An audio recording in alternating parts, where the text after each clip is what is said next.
le monde tourne. Direction la Birmanie, refusant de tirer sur leurs concitoyens. Les informations pullulent. Tout de suite, voici les informations. C'est le moment d'ouvrir la page internationale avec Erlichi Dorelas depuis Boston, Massachusetts.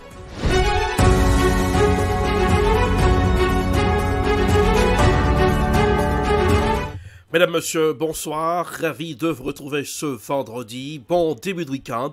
Bienvenue dans la page internationale au grand journal du 14h depuis la newsroom dans la capitale des grandes universités du monde, Boston, Massachusetts. Erlichi Dorelas pour présenter la page internationale. À Jacques Maël pour le grand journal. Journal François Roubans assure les manœuvres techniques. Bonsoir aux auditeurs de la radio évangélique Hosanna 102.3 FM à Jacques Maël. Ouvrons cette page internationale au Pérou. La contestation contre la présidente Dina Boluarte prend de l'ampleur. C'est désormais étendu à certaines villes plus au nord du pays. Les manifestants réclament la démission de la présidente péruvienne, la tenue d'élections anticipées. Le mouvement de contestation s'accompagne de violences qui ont fait de nombreuses victimes. Voici un reportage signé RT. Au Pérou, la contestation enfle et se propage désormais aux plus grandes villes du pays, y compris dans les rues de la capitale. À Lima, des milliers de manifestants ont défilé pacifiquement ce jeudi. Leur slogan « À bas la dictature assassine de Boluarte ».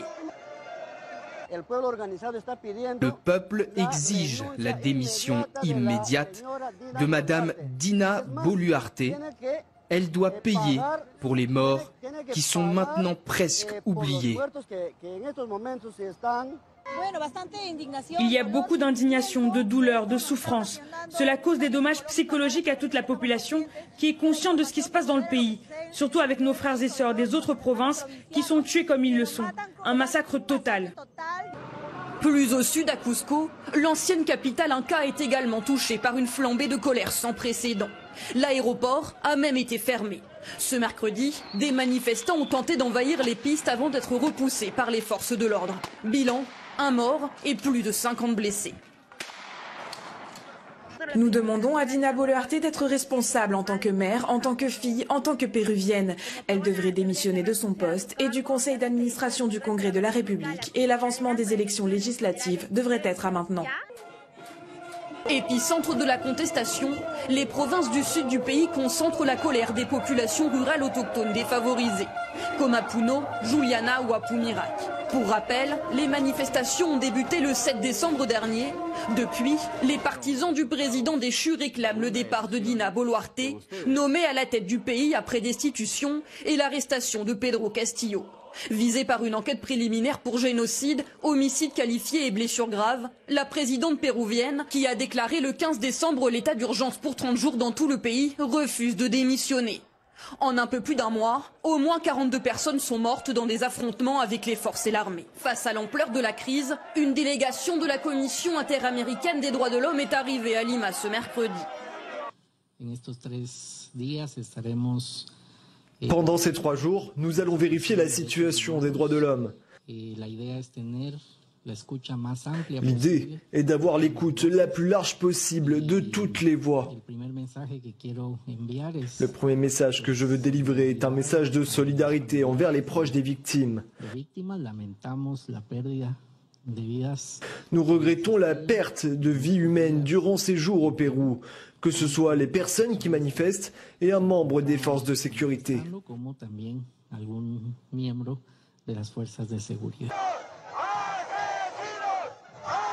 Depuis plus de 30 ans, presque tous les présidents péruviens, à l'exception de 2 d'entre eux, ont été emprisonnés ou mis en examen pour corruption. Dans un pays miné par l'instabilité politique et pratiquement ingouvernable, le Parlement, aux mains de l'opposition de droite, joue le rôle de faiseur de roi. Ces 6 dernières années, 5 chefs d'État se sont ainsi succédés. Un jeu de massacre entre élites qui dure depuis des décennies et empêche la mise en place de réformes structurelles pourtant urgentes. La guerre continue en Ukraine. La Russie a annoncé ce vendredi avoir pris le contrôle de la ville de Soledar, dans l'est de l'Ukraine, après une bataille féroce. Voici un reportage signé Euronews. L'armée russe annonce avoir achevé la conquête de Soledar, cette ville de l'est de l'Ukraine où se sont déroulés ces dernières semaines des combats acharnés. Une déclaration qui intervient après plusieurs annonces contradictoires. Difficile donc de savoir qui contrôle cette localité. Jeudi soir, Volodymyr Zelensky affirmait que la défense tenait face aux assauts russes de forte intensité. Soledar et Bakhmout sont les préoccupations numéro 1.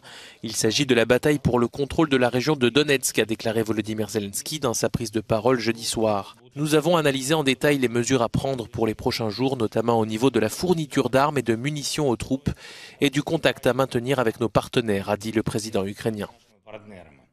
Ces combats acharnés entraînent de lourdes pertes des deux côtés, même si aucun chiffre ne fuite. Les civils également sont touchés. À Siversk, par exemple, à une trentaine de kilomètres de Soledar, les bombardements rendent la vie quasi impossible. Quand on se couche le soir et qu'on n'en peut plus, tous les jours on se demande si on va se réveiller ou pas, nous dit cette femme.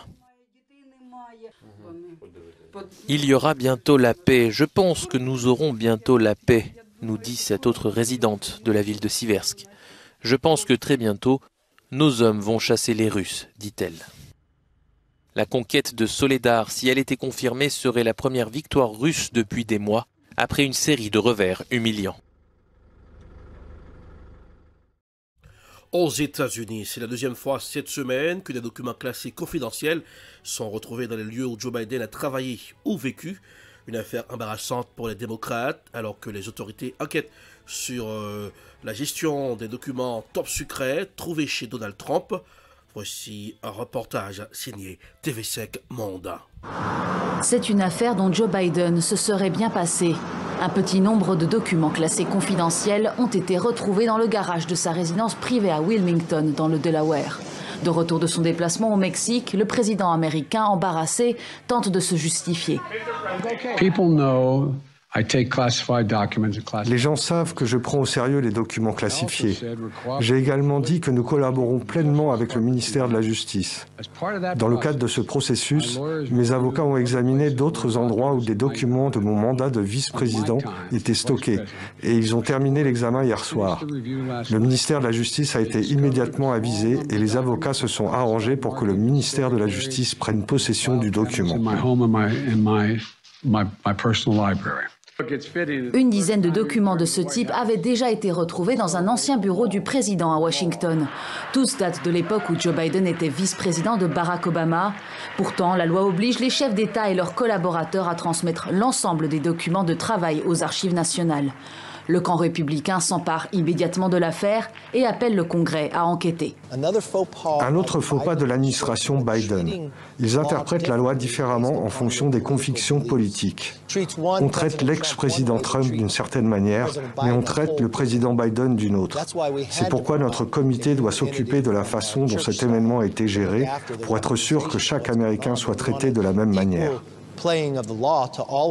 Le ministre américain de la Justice, Merrick Garland, a nommé un procureur indépendant pour investiguer.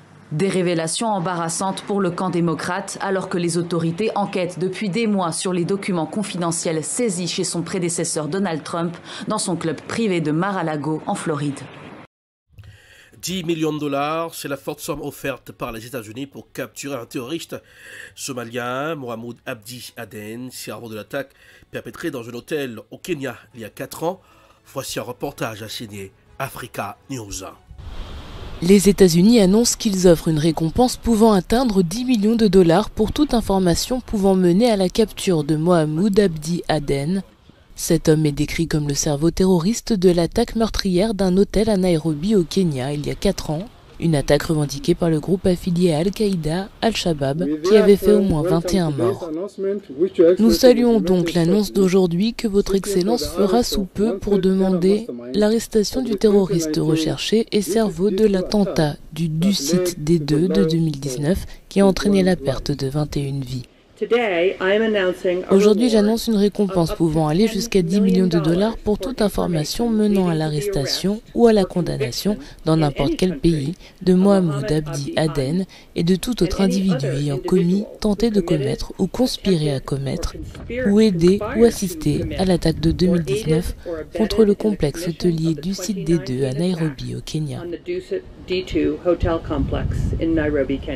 Mohamed Abdi Aden serait un chef du groupe djihadiste Al-Shabaab basé en Somalie qui a perpétré plusieurs attentats meurtriers au Kenya voisin. Le siège du 15 janvier 2019 dans l'enceinte de l'hôtel haut de gamme du site D2 à Nairobi, la capitale kenyane, avait duré près de 20 heures. Le Kenya avait déclaré à l'époque que tous les assaillants avaient été éliminés.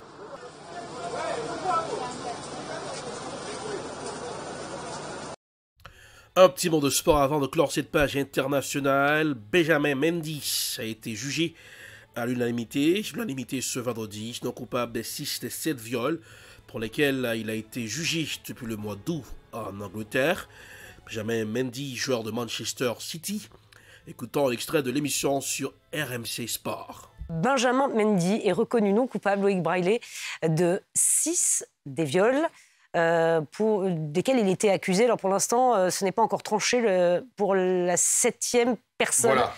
Qui a accusé le joueur de viol. L'affaire, globalement, n'est pas totalement limpide et terminée, mais ça reste une grosse information quand même qui vient de tomber. Mendy, donc jugé non coupable de 6 viols dont il était accusé. Ces jugements ont été faits à l'unanimité sur ces 6 viols. C'est quand même important à souligner. Il n'y a effectivement pas de verdict pour un 7e viol dont il était accusé aussi. Ça veut dire que le jury n'a pas réussi à se mettre d'accord sur ce cas-là précis. L'autre accusé, Louisa Maturi, l'un des proches de Benjamin Mendy, a aussi été déclaré non coupable de 3 chefs de viol. Mais là aussi, le jury n'a pas pu se mettre d'accord sur d'autres viols dont il était accusé. Il y a 2 cas de viol sur lesquels il pourrait y avoir un nouveau procès pour Benjamin Mendy, puisque le jury n'a pas pu se mettre d'accord. Rappelons quand même que le procureur peut faire appel, bien entendu, que les victimes peuvent faire appel également. Ça reste quand même une grosse victoire